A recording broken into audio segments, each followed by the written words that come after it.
Hello hi नमस्कार मु मनु आपण मानक स्वागत करुछि रुनु मनु एक्सप्रेस रे।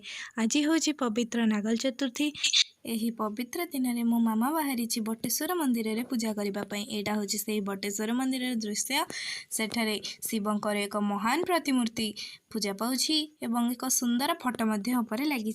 यहाँ हूँ से मंदिर चतुर्पार्श्व एवं चतुर्पार्श्व बहुत देवादेवी पूजा पाउछंती। यही पूजा मंदिर पाखरे थिबा एक बट वृक्ष मूल ओई हुंका पाखरे करा जाए।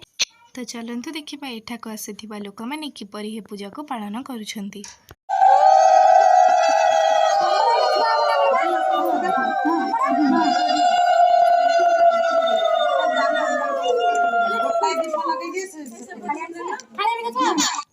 यही ओषारे बहुत लोक मानकर बहुत मनस्कामना पूर्ण होती। आपण मानक जदि ओषाटी भल लगुच आपण मैंने भी निश्चिंत ये ओषा को करंतु एवं आपण मानक थिबा मानसिक पूरण करंतु। तो आपण मानक मोर लास्ट रिक्वेस्ट होची आपण मानक जदि वीडियोटी भल लगी निश्चिंत लाइक करंतु, कमेंट करंतु, शेयर करंतु एवं मो चैनल नुआ थिले निश्चिंत सब्सक्राइब कर दियंतु।